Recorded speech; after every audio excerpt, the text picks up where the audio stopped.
le stockage, le réseau et le calcul. Le stockage et le réseau et le calcul qui ont fait l'émergence de cette industrie 4.0.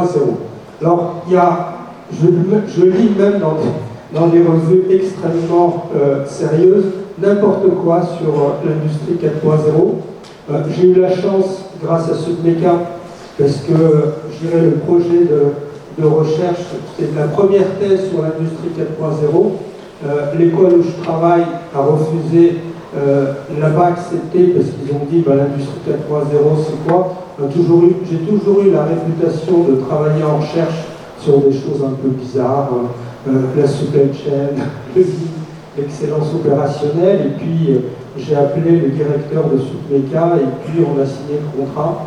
Et donc on a pu faire cette thèse qui a démarré en 2013.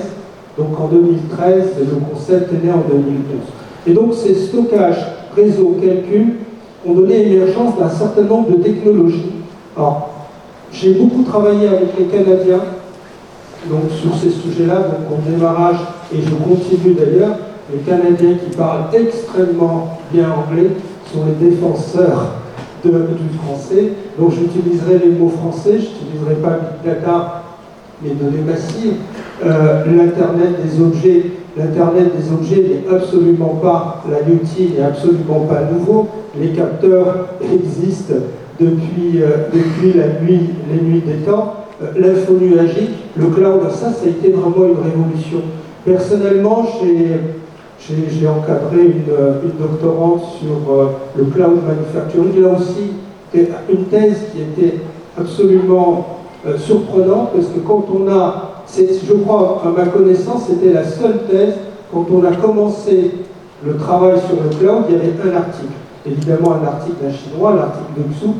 Et au milieu de la thèse, on a été obligé de refaire un état parce que ça avait complètement explosé. Et évidemment, la plupart des articles étaient chinois.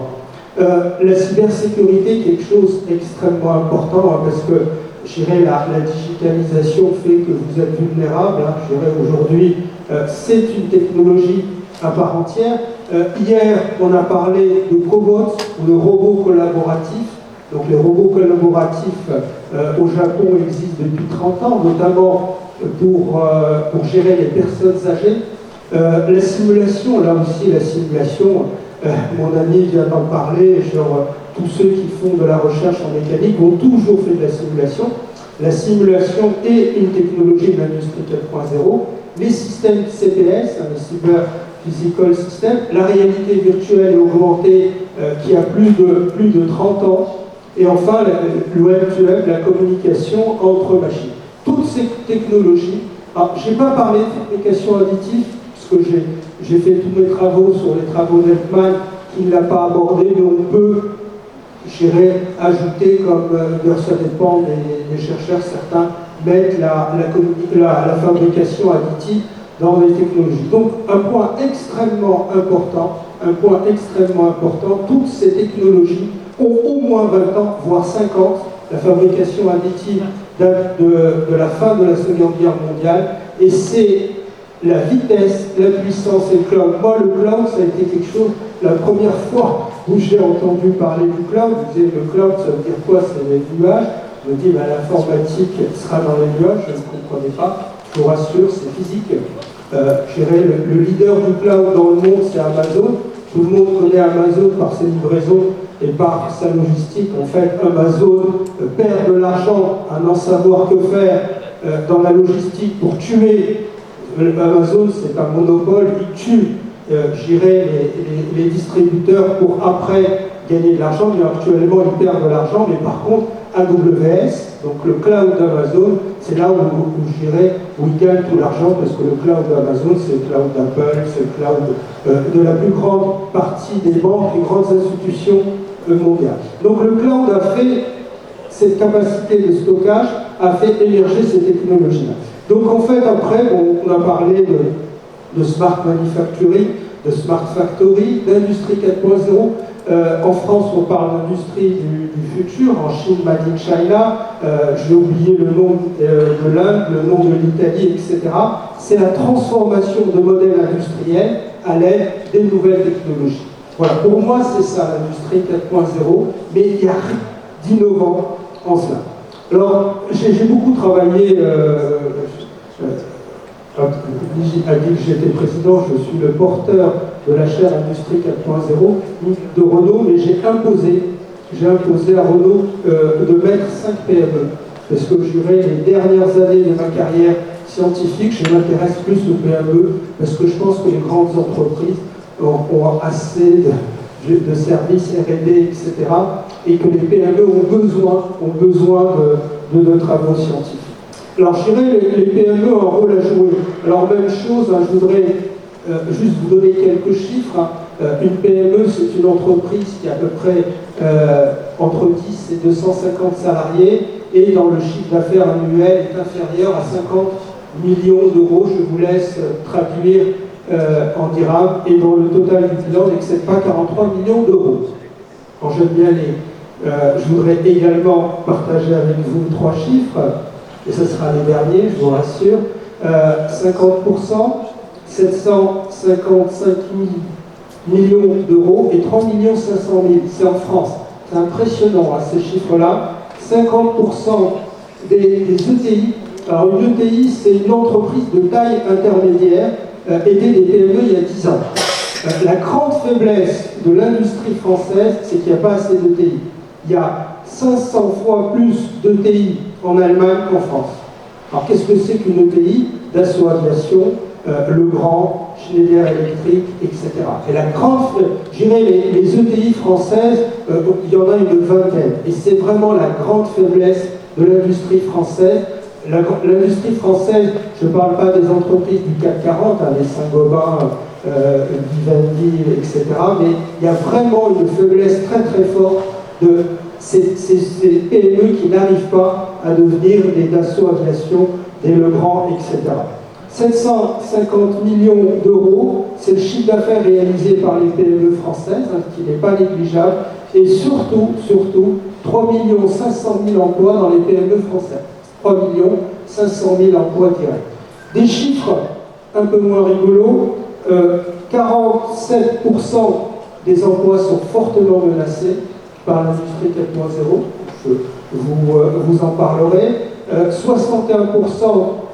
des PME ne valorisent pas leurs données, c'est Facebook, c'est Google, c'est Amazon qui valorise leurs données, c'est les fabricants de machines qui valorisent leurs données. 75% des PME sont très peu avancées dans la digitalisation.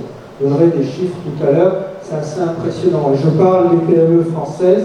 Donc, en fait, le but de ce travail, c'était d'identifier les vecteurs d'amélioration de la performance industrielle des PME à l'ère de l'industrie 4.0. Donc, vous savez que partout, hein, dans le monde entier, les gouvernements, en tout cas le gouvernement français, favorise beaucoup les problématiques de digitalisation. Je ne vous ai pas donné les chiffres allemands, mais les chiffres allemands sont inquiétants. Quand je dirais, il y a plus de 90% des PME allemandes qui considèrent que l'industrie 4.0, c'est un facteur d'innovation, c'est un facteur de progrès, alors qu'en France, on en a peur. C'est pour ça que le ministère favorise beaucoup cette problématique. Alors, je vais être simple, hein, donc j'avais 3 objectifs. Je suis prétentieux quand je dis j'avais, parce que je ne suis que le porte-parole d'Alexandre Meuf, hein, c'est le travail d'Alexandre Meuf qui a mené tout ce travail-là avec Robert Pellerin et moi-même. Donc c'était d'abord d'identifier les risques inhérents à l'adoption de ces initiatives dans les PME. Après, c'est identifier ce qu'on appelle les CSF en anglais, les opportunités issues de l'industrie pour transformer les PME, et puis surtout les best practices, les bonnes pratiques pour l'adoption d'initiatives au sein des PME. Alors, j'ai assisté ce matin à une jeune fille qui fait du lean sur les PME, hein, je ne sais pas si elle est là. Je vais reprendre très rapidement qu'est-ce que c'est qu'une PME. Une PME, c'est d'abord des ressources limitées. C'est important. C'est pas c'est pas Airbus, c'est pas Boeing, etc. Il n'y a pas de décomposition fonctionnelle dans le sens de porteurs, hein, donc des services qualité, des services méthodes, des services structurés comme dans les grandes entreprises. Il n'y a pas beaucoup de procédures et de méthodes. Je dirais les seules procédures et méthodes, c'est ISO. Hein. Mais bon, ISO, pour moi, j'ai une vision japonaise de ISO. ISO, je dirais, les Japonais ils disent que ISO 9001 ou 9000 je ne sais quoi, ce n'est qu'une peau d'âne. Hein. Le plus important, c'est de faire de la qualité. Il y a un management de proximité très fort, il y a un manque d'expertise, et surtout, il y a ce qu'on appelle une stratégie courte vue. Et souvent, les PME sont portées par le patron. Alors en fait, qu'est-ce que c'est que cette industrie 4.0 ? Je ne vais pas vous faire l'offense de vous expliquer le schéma qui est à gauche. Vous l'avez tous vu sur Google, tout le monde le connaît. J'irai la fin du XVIIIe siècle. Alors juste une chose, c'est le début du XXe siècle, c'est la chaîne automobile. Tout le monde croit la chaîne de fabrication. Tout le monde est persuadé que c'est l'automobile alors que c'était faux. En fait, la première chaîne, c'était dans les abattoirs de Cincinnati. Donc, et après, c'est en regardant les abattoirs de Cincinnati que Ford s'est inspiré pour faire la première chaîne automobile. L'ère du Japon dans les années 70, hein, parce que j'ai eu la chance dans mon activité industrielle d'être allé 14 fois au Japon hein, sur les problématiques de TPS qu'on appelle maintenant le lean, hein, il n'y a rien de nouveau. Et puis enfin aujourd'hui la digitalisation. Je dirais c'est fabuleux quand on parle de cloud, de systèmes cyberphysiques. Moi j'ai été impressionné par la qualité de ta présentation et puis le temps qu'on a mis pour pouvoir brancher une petite clé USB. On a mis presque 30 minutes. Hein. Donc c'est quand même c'est des choses qui sont relativement complexes. Alors, simplement, l'industrie 4.0, j'ai beaucoup travaillé sur des documents allemands. Je trouve que la meilleure façon de comprendre l'industrie 4.0, il y a trois façons. La première, c'est une vision de processus, c'est-à-dire reconfigurer des modèles de production. Et je vous donnerai des exemples. Je ne m'étendrai pas, je donnerai le PDF de ma présentation, puis vous irez sur Google pour comprendre, parce que cette analyse est relativement intéressante. Après, il y a les produits, c'est-à-dire ce sont les objets connectés qui permettent la collecte de données en temps réel. Cette notion de temps réel est fondamentale. Et puis la notion de service, c'est-à-dire on crée de nouveaux services, les données qui vont favoriser l'émergence de nouveaux services. Le Bitkom, je ne sais pas si vous connaissez le Bitkom. Le Bitkom, c'est les télécoms allemands, c'est eux qui sont à l'origine de l'industrie 4.0. J'ai identifié 104 définitions de l'industrie 4.0. Alors moi, j'ai trouvé ça fantastique. 104, pourquoi ? Parce que j'ai choisi celle qui m'intéressait le plus dans les problématiques de recherche. Donc moi, pour moi, c'est celle-là. C'est par rapport à ce que j'ai toujours fait en recherche. L'industrie 4.0, c'est un concept qui vise à la synchronisation en temps réel, ça c'est important, en temps réel, des flux pour tendre à la fabrication unitaire et personnalisée des produits. Et moi j'y crois beaucoup aussi, parce que j'interviens dans mon pays, je suis d'origine marocaine, je suis marocain, donc, et je pense que la Chine a sauté des étapes. Et je pense que le Maroc peut s'industrialiser en sautant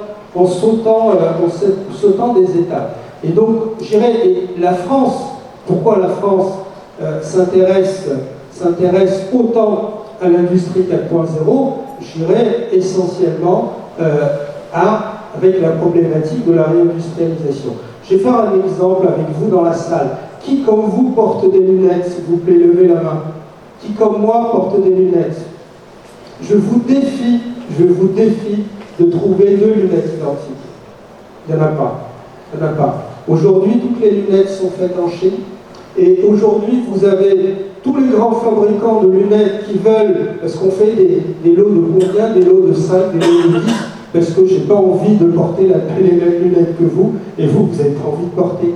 les mêmes lunettes que moi, et aujourd'hui on est incapable en France de réindustrialiser parce qu'on a perdu le savoir-faire.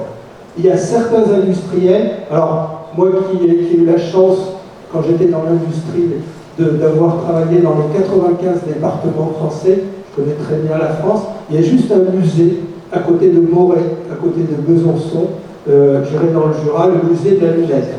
J'ai travaillé moi chez Lamy, qui est un industriel de la lunetterie où il y avait 5000 personnes.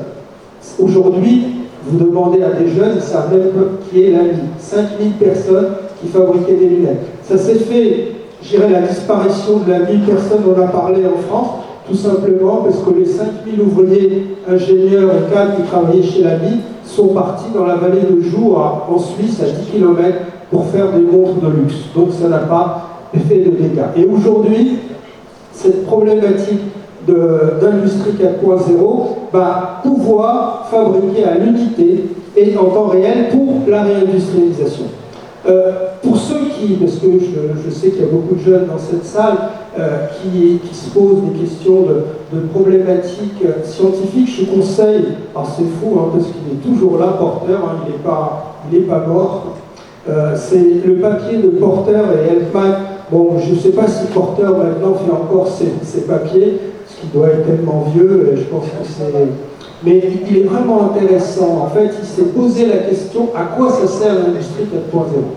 À quoi ça sert ? Alors, il dit que, dans un premier temps, ça sert à surveiller le système, donc une fonction de surveillance. Après, une fonction de contrôle. Alors, le papier est fort intéressant, je vous le conseille, c'est dans une revue que les scientifiques ne lisent pas, mais à tort. C'est dans la revue. Moi, je suis un être hybride. Je suis à la fois dans les sciences dures et dans les sciences. On dit en français, on dit en sciences molles, c'est-à-dire les sciences humaines. Moi, je préfère les sciences souples. Et c'est dans la revue Harvard, Business Harvard Review. C'est un papier très intéressant pour comprendre à quoi sert l'industrie 4.0. Après, le contrôle, et Porter a fait beaucoup d'études là-dessus. On ne peut pas faire de contrôle si on ne maîtrise pas la surveillance. Après, on a parlé, le collègue a parlé d'optimisation. Donc l'optimisation se fait après le contrôle et la surveillance. Et tout le monde essaie de vous vendre l'autonomie, mais l'autonomie c'est un rêve. On en a parlé hier, je dirais, la présentation du collègue qui parlait de cobotique. Je suis entièrement d'accord avec lui sur la notion d'autonomie. C'est quelque chose que personnellement je ne verrai pas, parce que ça ne sera que dans 50 ans, et je pense que dans 50 ans je serai sous pied. Voilà, donc ce qu'on s'est amusé à faire, c'est de coupler ces trois notions allemandes, donc processus, produit et service, et on a repris les travaux de Porter, surveillance, contrôle, optimisation et autonomie, et je n'ai voulu vous mettre que des cas réels, c'est-à-dire des applications. Donc vous pouvez ici trouver, donc vous voyez dans le service et la surveillance, ce sont les gants de golf Z, donc qui sont dans cette logique-là. Dans l'autonomie et les services, c'est les fermes connectées. Dans les produits et l'autonomie, vous avez le robot Roomba, qui est un aspirateur complètement automatisé. Et vous voyez qu'il y a très très peu de choses dans le processus et autonomie. Smart Factory. Voilà, donc la Tesla c'est le produit et le contrôle, donc les moteurs John Deere, etc. J'ai fait beaucoup de ce, ça paraît très simple, mais j'ai mis plusieurs jours à construire. Ça fait pas partie des travaux d'Alexandre, c'est moi qui ai fait ça. J'ai mis beaucoup de temps et c'est relativement intéressant pour comprendre cette problématique-là. Et je conseille surtout aux jeunes, ceux qui veulent aller vers l'industrie 4.0, de bien vous inspirer du papier de Porter. Alors, Alors au départ, comme tout chercheur, on a fait un état de l'art. Donc on a vu, bon, vous connaissez tous, Elsevier, Wright, Springler, Taylor Francis, etc. Et on est tombé sur 2081 articles qui traitaient des problématiques de l'industrie 4.0 et des problématiques de planification. Sur ces 2080 articles, on en a sorti 1556 en lisant le résumé parce que c'était complètement hors sujet. Et on a trouvé 80 articles, ce qui est pas mal pour un sujet émergent. Cette thèse a démarré en 2013. Et sur les 80 articles, on a trouvé 23 articles concernant les PME. Et donc, en fait, on s'est rendu compte que tout le monde parle d'industrie 4.0, mais il n'y a que les journaux, que le marketing, etc. Mais en fait, dans la pratique, il n'y avait pas grand-chose. Alors donc, en fait, on s'est rendu compte qu'on ne pouvait pas faire une étude empirique. Moi je travaille dans une école d'ingénieurs, j'aime bien valider les choses factuellement, mais c'était quasiment impossible d'aller voir des industriels et de travailler. Donc on a utilisé une technologie, comment dirais-je, une approche, donc pour identifier les risques, on a utilisé l'approche Delphi-Régnier.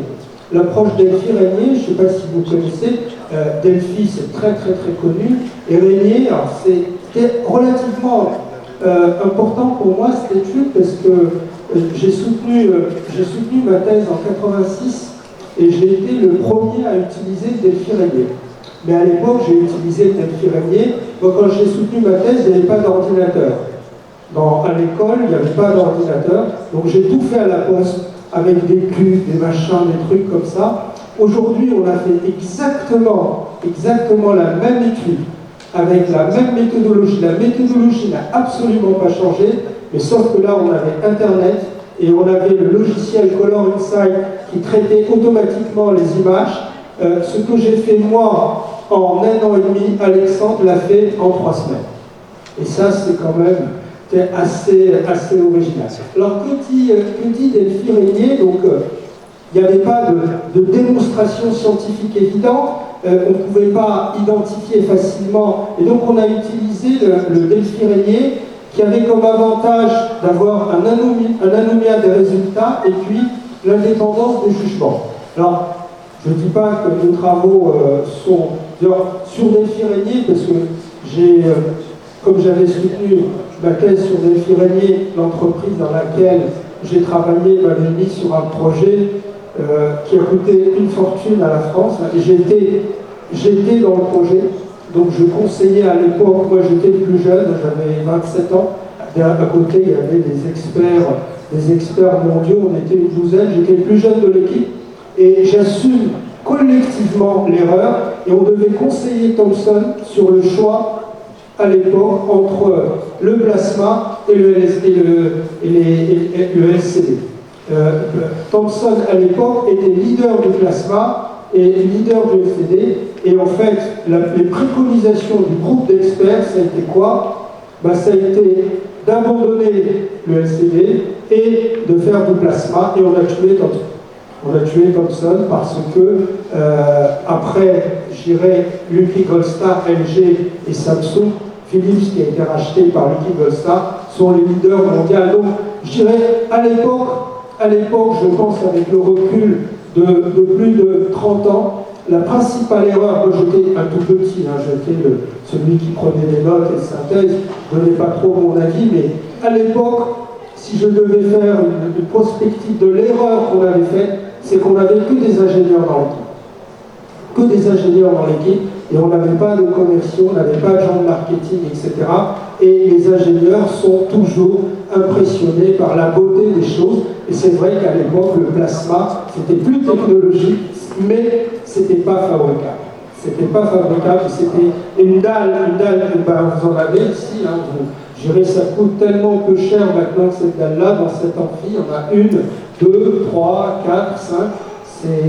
Voilà, donc le LCD était plus facile à fabriquer, moins esthétique. le plasma aujourd'hui a complètement, les télévisions plasma ont complètement été abandonnées. Voilà, donc on a choisi les critères donc, qualitatifs, on a utilisé les abacs d'oreiller, je vais vous expliquer les abacs d'oreiller, qui favorisent la lecture visuelle des opinions des experts. Alors, donc c'est une étude prospective, hein, donc on s'est basé avec la consultation d'experts. Donc on avait une équipe de pilotage, donc l'équipe de pilotage était constituée par mon collègue Robert Pellerin de Polytechnique Montréal et moi, donc on avait quand même une certaine... Et puis on avait un panel d'experts, et donc on s'est basé sur la consultation d'experts. Alors je dirais sur la consultation d'experts, donc vous connaissez tous, hein, la méthode Delphi, hein, donc c'est par en référence à l'oracle de Delphes, donc la pitié étant remplacée par les experts. Donc on a choisi donc, un certain nombre d'experts, donc avec l'équipe de pilotage, on a assuré aux experts l'anonymat des résultats et l'indépendance des jugements parce qu'on voulait que les résultats soient scientifiquement, entre guillemets, fiables. Donc voilà comment on a fonctionné. On a créé un premier questionnaire. Alors ça, il me semble que j'ai beaucoup aidé Alexandre parce que lors de ma thèse, je me suis rendu compte que le premier questionnaire était fondamental et donc je lui ai fait éviter toutes les erreurs que j'ai faites pour ma thèse. Alors, à ce propos, moi, ma thèse, ça a été quelque chose d'assez surprenant. Le résultat de ma thèse, que j'ai soutenu en 86, en fait, j'ai fait une thèse qui était financée par la Communauté économique européenne et c'était sur l'entrepreneurship, sur les créateurs d'entreprises. Et ce que je proposais pour ma thèse en 86 s'appelait des centres d'excellence industrielle, des CEI, en fait des incubateurs. Et en 86, on m'a pris pour un fou. On m'a dit, mais ça ne sert à rien. Aujourd'hui, toutes les universités françaises ont des incubateurs, tous les conseils régionaux, etc. Mais le problème en sciences et en recherche, il ne faut pas avoir raison trop tôt. En 86, il n'y avait que l'ANCE, l'Agence nationale de la création d'entreprises. Et après, bon, ça fait plaisir de voir qu'une thèse soutenue en 86 est rééditée. Et puis voilà. Mais bon, moi, grâce à ça, je suis allé dans le génie industriel et dans la gestion de production et dans les systèmes d'information. Parce qu'à l'époque, il fallait bien manger.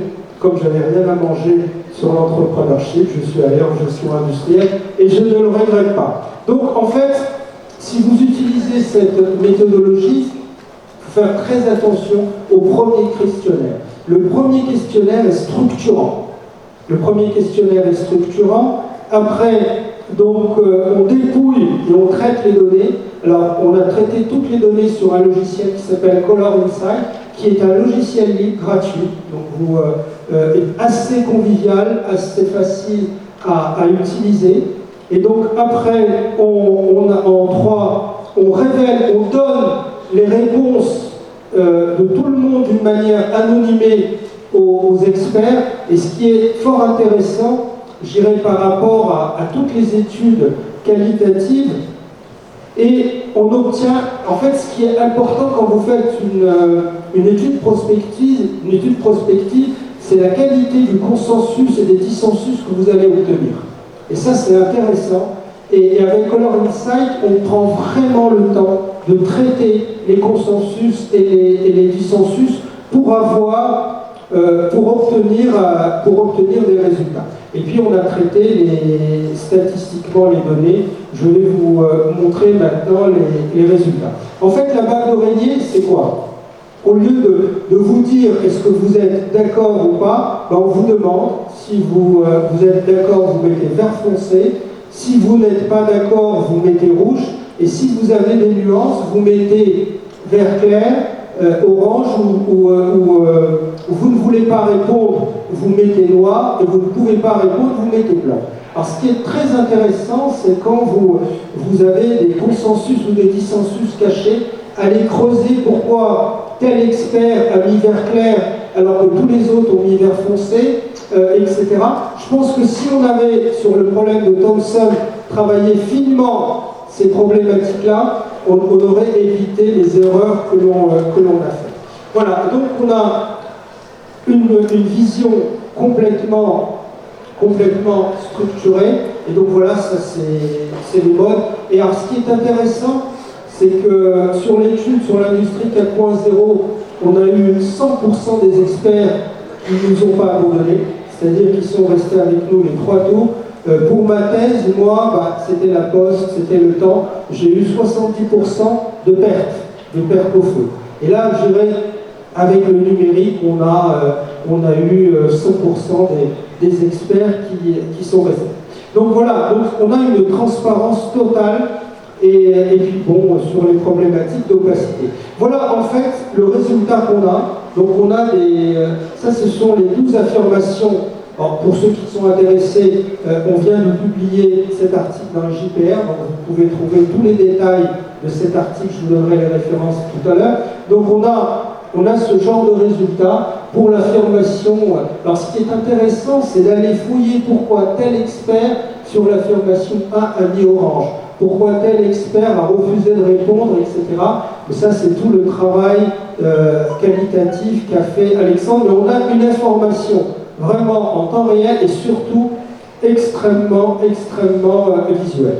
Alors voilà, donc on a transmis le questionnaire initial aux experts, donc on a pris leur opinion, et puis en fait chaque expert rajoute une ou deux questions. Qu'on va mettre au second tour, et puis en fait là j'ai mis 3 tours, mais l'étude peut faire 4 ou 5 tours jusqu'au moment où vous épuisez l'avis des experts. Donc on leur donne une synthèse, on leur donne un nouveau questionnaire jusqu'au moment où on termine. Là, l'étude on l'a faite en 3 tours, mais rien ne vous empêche de la faire en 4 ou 5, c'est très facile. Il y a un problème très important, c'est comment sélectionner les experts. Je dirais, bon, dans une autre vie, hein, j'ai fait tellement de choses, mais tout simplement, j'ai fait tellement de choses parce qu'en France, il n'y a pas d'argent. Donc, j'ai appris hier par mon collègue de Sudmeca qu'au MISMA, il y avait des budgets. Moi, j'ai passé 10 ans à Sudmeca, j'ai jamais demandé de budget. Parce qu'en fait, comme il n'y a pas d'argent, en fait, l'argent est tellement faible, j'ai toujours travaillé sur des problématiques industrielles, et c'est toujours été les industriels. Et j'avais fait un peu de recherche sur les AMDEC, et je me suis rendu compte qu'il fait une chose fondamentale, c'est qu'une bonne AMDEC, c'est avec un bon groupe, une mauvaise AMDEC, c'est avec un mauvais groupe. Si vous prenez que des gens pas compétents et pas chers, vous allez avoir un résultat. Voilà, et c'est la même chose avec toutes les approches où vous utilisez des experts. Donc on a fait un état de l'art, hein, donc on a vu les travaux de Venbeck qui a utilisé 7 experts, Ashton il a utilisé 11 experts, Maleki 30 experts en 2009, et Hérault, c'était une étude américaine, parce que contrairement à ce qu'on croit, les Américains ont énormément d'argent, parce que tout le monde veut être le MIT, et regardez le budget fédéral du MIT, on n'est pas le MIT a utilisé, je dirais la méthode d'Elfi Régnier, c'est une méthode qui est utilisée par la NASA pour faire les études prospectives. Le docteur François Régnier, qui a 93 ans, fait encore, mais il ne se déplace plus. Il était à la thèse d'Alexandre, il s'est déplacé à la thèse d'Alexandre, comme j'ai été le premier à utiliser, mais il est venu tout seul de Nancy à Paris, et il a pris un taxi de la gare de l'Est à Sudmeca, mais il est toujours là pour piloter, bon évidemment avec son recul, il pilote des projets extrêmement complexes. Donc nous on a pris 12 experts, on a considéré que c'était suffisant, on a pris 4 chercheurs, là on ne s'est pas embêté, on a regardé leur H-index, sur l'industrie 4.0, on a pris les 4 meilleurs, et le test était en français et en anglais. On a pris 4 experts de l'industrie 4.0. Ça veut dire quoi, 4 experts de l'industrie 4.0? On a pris un spécialiste de la réalité virtuelle qui était comment dirais-je, je pense que lui le connaît, c'est celui qui a écrit tous les livres sur la réalité virtuelle, qui était à l'école de Paris, qui vient de prendre sa retraite. On a pris un expert de l'IoT, on a pris un expert du cloud, et on a pris un expert des data. Et on a pris 4 dirigeants de PME qui étaient entièrement concernés par ces problématiques d'industrie 4.0 et digitalisation. Et puis après, je suis désolé pour les profs, parce qu'il y a beaucoup de profs, mais il y a aussi des élèves. Comme j'aime beaucoup ces pays, j'aime bien faire un peu de méthodologie pour les jeunes, parce que c'est important la méthodologie. Une fois qu'on a fait ça, c'était comment faire le papier, parce que j'ai appris avec mes collègues canadiens que les doctorats, ça ne servait plus à rien. Je pèse mes mots.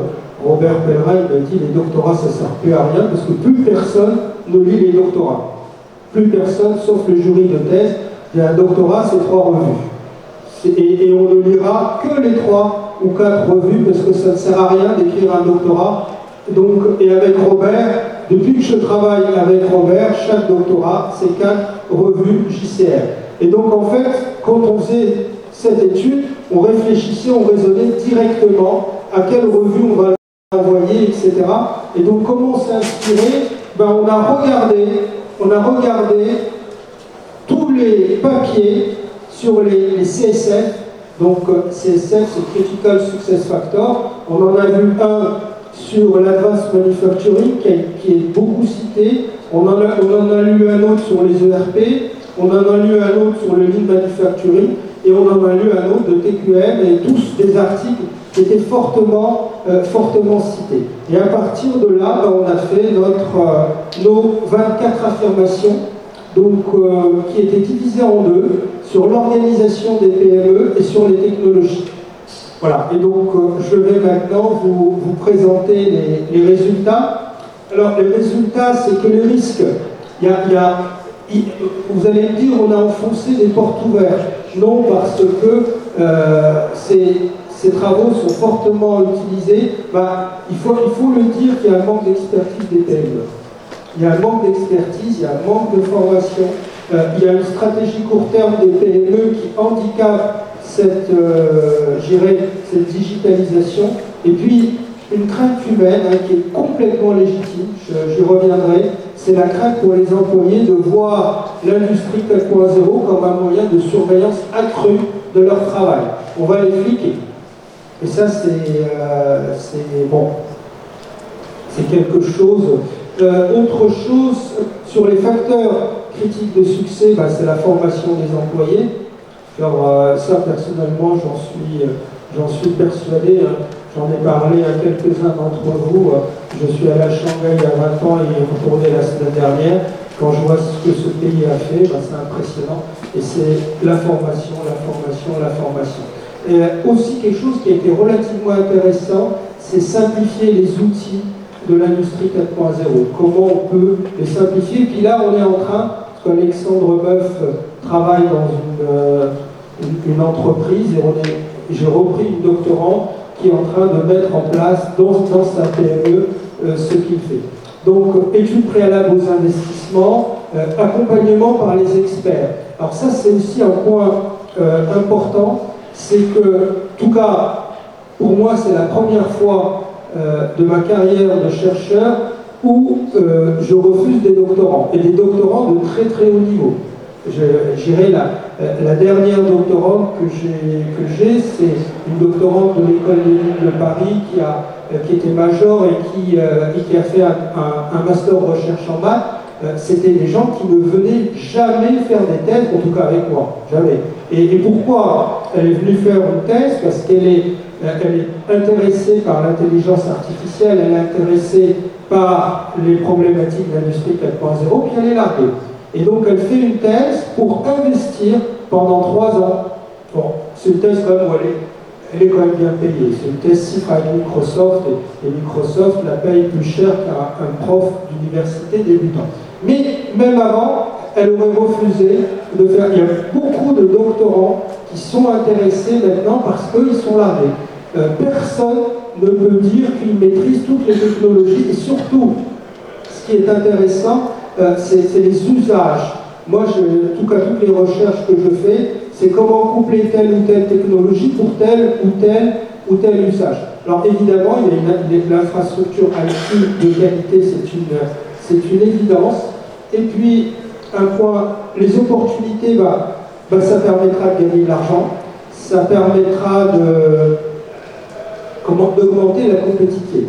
Il y a quelque chose qui m'a fortement surpris dans l'étude, c'est que chaque fois qu'on a dit qu'il fallait faire ça, on a été jeté. On a été jeté systématiquement quand j'ai dit il est nécessaire de lier, ça nécessite, etc. Avant tout ça, ça a eu une connotation négative par tous les experts, à la fois les académiques, les scientifiques et les industriels. En gros, c'est quoi? Et ça, c'est rassurant. C'est que toutes les stratégies sont possibles au regard des experts. Toutes les stratégies sont possibles au regard des experts. Aucune des stratégies ne prévaut par rapport aux autres.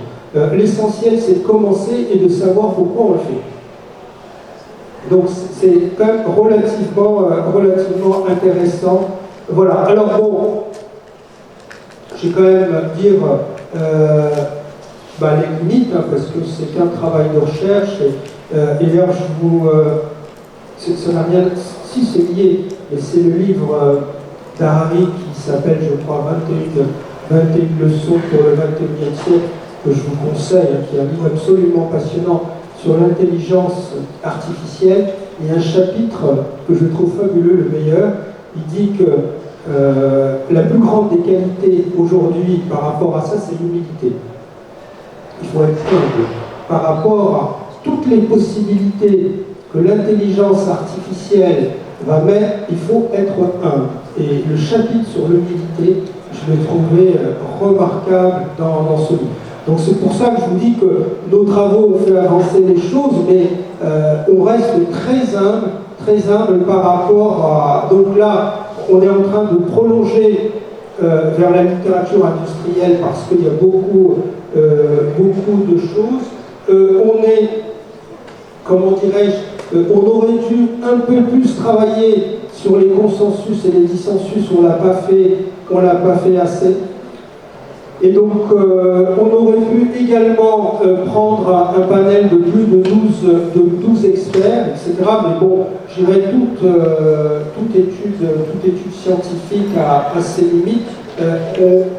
Même si on a fait attention, il ne faut pas oublier que le biais de cette méthode est lié au choix structurant du premier questionnaire qui va donner une application sur toute l'étude. Alors, pour terminer, est-ce que l'industrie 4.0 doit être vue comme un système complexe? Est-ce qu'il faut y aller ou pas? Alors, je dirais, là je reprends les technologies. Moi, personnellement, j'y crois beaucoup. Pourquoi j'y crois? Parce que je crois aux jeunes. Je crois que aujourd'hui, on est dans... Moi, je suis complètement largué par mes élèves. Aujourd'hui, les jeunes ingénieurs que j'ai, ils savent tous parler Python. Moi, quand je suis arrivé, je ne savais pas coder. Aujourd'hui, les jeunes, moi, j'ai pas Facebook, mais bon, ils sont connectés. On est avec des jeunes qui sont ce qu'on appelle, c'est quelque chose que je connaissais pas, mais que j'ai appris à connaître. Il y a une quinzaine d'années, les Américains mettaient dans les CV, ils voulaient des digital natives. Digital natives, c'est-à-dire des gens qui sont nés à l'ère d'Internet. Je pense que c'est aussi l'industrie 4.0, une occasion unique de repenser les modèles d'affaires pour les pays qui se sont désindustrialisés comme la France et pour les pays qui veulent s'industrialiser comme le Maghreb, le Maroc, l'Algérie, la Tunisie. C'est un fantastique possible. Lui, je ne sais plus qui l'a dit, mais je crois que c'est Rahmani hier, c'est un espace d'innovation, de créativité et d'entrepreneuriat. Alors pour terminer, je vous avais dit que j'étais schizophrène entre le sociologue et l'ingénieur, donc je reprendrai, j'ai appelé ça la complexité et l'exclusion. 94 ans, Edgar Morin, qui vient d'écrire un livre, j'ai été impressionné quand j'ai vu à la télévision française, il a écrit le premier tome de ses mémoires, il a encore un niveau de réflexion. Edgar Morin dit que la complexité provient du fait qu'un tout ne peut pas être réduit à l'une de ses parties et être considéré comme la somme de ses parties. Et le deuxième livre, c'est surprenant que vous allez dire, Samir il est fou, mais Samir Lamoury est fou, mais j'ai l'habitude qu'on me le dise. Vous parlez du livre de Bertrand Schwartz, qui est un ingénieur, qui a écrit un livre absolument fabuleux en 85, qui est un livre, je ne sais pas pourquoi, j'ai relu le livre de Bertrand Schwartz. En fait, l'historique Bertrand Schwartz a écrit ce livre à l'époque de la grande désindustrialisation de la Lorraine. Comme je l'ai relu récemment, je citais un exemple, il essayait d'expliquer qu'on ne pouvait plus exploiter du fer en Lorraine parce qu'à l'époque, en 85, on avait inventé les minéraliers. Les minéraliers, c'était des bateaux qui pouvaient prendre du minerai de fer d'un pays qui est à côté du Maroc, qui s'appelle la Mauritanie, le Zouérat. Et donc, c'est là où il y a le train le plus long du monde. Donc, et le minerai de fer pris de Mauritanie jusque dans les ports français coûtait 5 fois moins cher que le coût de revient des mines françaises. Et donc, il disait que ce n'était pas la peine d'essayer de faire du fer en France, mais il a dit qu'il fallait moderniser sans exclure, accompagner. Pourquoi je vous parle de ce livre-là? Parce que j'ai scanné toute une certaine partie de ce livre-là, et puis bon, je l'ai trafiqué sur Photoshop. La seule chose que j'ai changée, j'ai enlevé les problématiques de la Lorraine et j'ai mis Industrie 4.0 à la place. Et on retrouve exactement les mêmes choses. Donc je pense qu'il faut accompagner les hommes et les femmes dans cette révolution, sinon ça sera difficile. Voilà, et donc pour ceux qui veulent en savoir un peu plus, bon, il y a ces 3 papiers, le tout dernier là, qui a été publié en 2000, il y a 15 jours, sur l'impact de l'industrie 4.0 par rapport au principe du lean. Le deuxième, qui est en fait la présentation que je viens de vous faire dans IJPR, le troisième de 2018, qui est en fait l'état de l'art de...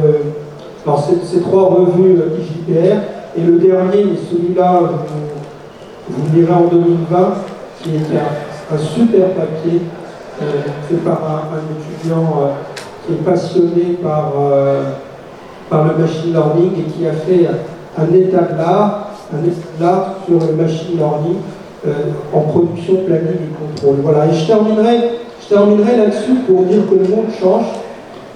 Juan Pablo, c'est un doctorant qui a 23 ans. Il n'a pas encore 23 ans, c'est un petit génie.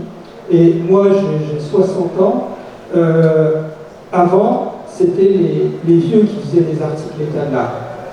C'était ceux qui... Moi, quand j'ai fait ma thèse, je n'ai pas cité un article. J'ai passé ma thèse dans les bibliothèques, etc. Bon, 84, 85, 86, il n'y avait pas Internet, il n'y avait pas d'ordinateur. Et donc, ceux qui faisaient des articles état de l'art, c'était les chercheurs de 55, 60 ans, etc. Aujourd'hui, l'information est tellement disponible qu'un gamin de 23 ans est capable de faire un article état de l'art de très très haut niveau parce que l'information est disponible. Voilà, et je terminerai juste par vous citer un dernier livre qui est... parce que j'ai eu 40 ans en l'an 2000 et Je ne sais pas s'il y a des gens de ma génération ici, mais nous, on pensait que l'an 2000, ça allait tout changer, qu'on aurait des voitures qui voleraient, etc. Donc, j'ai attendu l'an 2000, hein, et puis j'ai toujours aimé lire.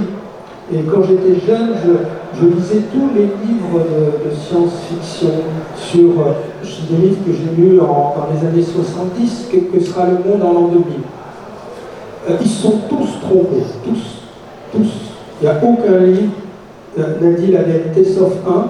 Le livre d'Alvin Toffler, qui est un futurologue américain, il a écrit en 60. Moi j'ai lu la version française, la version américaine date de 72, et Alvin Toffler a dit quelque chose d'impressionnant. L'avoir dit en 72, il a dit en l'an 2000, on sera submergé d'informations et on manquera désespérément de savoir. Et d'ailleurs, le XXe siècle, les trucs les plus sophistiqués, les plus gardés, c'était la recette du Coca-Cola qui était complètement bidon. Aujourd'hui, l'endroit le plus sécurisé au monde sont les algorithmes de Google. Les algorithmes qui permettent de chercher dans Google. C'est des choses complètement impressionnantes. En fait, sur la partie client, c'est dans les données massives. J'ai l'application qu'on fait chez Excelia, c'est qu'on va, en fait, moi je fais de la planification. Et quand on voit comment on fait de la planification, on utilise toujours le vieux concept d'Orlicky en 78 avec des OR, des présidents. Et donc là, on essaye de prendre de l'information sur la machine, donc données massives, on met des capteurs intelligents à l'outil, et en fait coupler les données massives avec l'outil pour faire de la planification. Quand vous dites qu'on ne parle pas du client, les données massives, c'est que ça, c'est que capter. Mais je crois que les données massives, je vais parler comme vous, les big data, aujourd'hui on a plus un tsunami des data, mais ce qui est intéressant, c'est l'intelligence des data. C'est ça l'intelligence des data. Et bon, évidemment, SAP, Dassault Systèmes, les grands groupes vont avoir les moyens d'utiliser, ils utilisent des data scientists. D'ailleurs, le doctorant qui fait sa thèse avec moi, Juan Pablo, qui a fait le papier dans le journal Intelligent Manufacturing, c'est un élève de 3e année qui a fait son stage de data scientist chez Dassault Systèmes. À la fin de son stage, Dassault lui a proposé de le recruter comme data scientist entre 8 à 9 000 euros par mois, et il a préféré faire une thèse où il est payé 4 fois moins sur le sujet. Donc en fait, le client, il est essentiellement dans la data. Alors votre deuxième question, surtout construisez des ponts, n'attendez pas les drones, c'est une illusion totale. Alors je vais vous dire pourquoi. Parce que c'est la première fois, à ma connaissance, je peux me tromper, c'est la première fois dans l'histoire de l'humanité que la technologie devance le droit. Devance le droit. Vous savez, j'habitais en banlieue pendant 25 ans, et maintenant ça fait 10 ans que j'habite dans le centre de Paris, j'ai plus de voiture. Plus du tout, je conduis plus, je sais plus conduire, j'ai très très peur en voiture, encore plus au Maroc. Quand je suis à Fès, on est à l'hôtel Ibis Budget à côté de Marjane, et tous les jours on fait le trajet. Je vous assure que tous les jours je serre les fesses. Le jour où vous aurez un système capable de gérer ça, c'est tout simplement impossible. Parce que vous avez des... C'est le truc tout bête, hein, je suis là, c'est moi qui conduis, mais vous, c'est vous qui êtes responsable. Quand c'est un drone, et quand le drone fait un choix, entre écraser la jeune fille qui est là-bas, ou écraser un vieux qui a 60 ans, il va faire le choix, mais bon, s'il choisit de l'écraser moi, c'est très complexe, très très complexe. je vous conseille de faire des ponts, comme au Japon, comme à Shanghai. À Shanghai, il y a 5 niveaux de ponts, il y a 28 millions d'habitants, et il y a les comment dirais-je, les camions qui sont en dessous, il y a des tramways, etc. D'ailleurs, Gilles a dit que j'étais titulaire de la chaire Industrie 4.0 de Renault et d'un ensemble de PME. Tous les industriels de l'automobile ont abandonné comment dirais-je, la voiture autonome. C'est pas avant, allez, moi je suis un positif, 50 ans, et encore. Vous verrez peut-être des voitures autonomes dans des environnements fermés, sécurisés de type autoroute, mais dans la complexité de Fès, de Rabat ou de Casablanca, c'est tout simplement impossible. Et sur les drones, il y a déjà des applications. Je dirais aujourd'hui la Poste française, il y a 32 000 facteurs. La Poste livre dans des endroits reculés en France où les routes ne sont pas accessibles, livre les drones. Mais toutes les problématiques liées aux drones sont liées aussi à des problématiques de sécurité. Aujourd'hui, par exemple, en France, on se pose même la question, je dirais par exemple sur les dons d'organes. Quand vous avez un cœur et que le cœur, des fois, vous perdez le cœur parce qu'il est bloqué dans les embouteillages dans le périph' parisien, on va peut-être le transporter par drone, mais avec des risques. Et c'est très complexe, l'environnement est très complexe. Voilà, donc, Casablanca construisez des ponts, et puis arrêtez, c'est un truc qui est complètement fou. On m'a toujours dit, j'avais compris, maintenant je suis sûr qu'on m'a raconté des bêtises, parce que quand j'étais jeune, j'étais naïf, on m'a dit, il n'y a pas de métro à Casablanca parce qu'il y a de l'eau en dessous. Et c'est complètement fou. Il n'y a pas de métro à Casablanca, c'est parce qu'on ne s'est pas donné les moyens de le faire. C'est tout. Et à Shanghai, vous savez, Shanghai, il y a de l'eau partout. Hein. Vous avez le boom, il y a de l'eau partout à Shanghai. Il y a 17 lignes de métro. Eux, ils se sont donné les moyens. Je pense qu'il faut encore construire des tunnels, des métros. Voilà. Désolé de vous avoir déçu.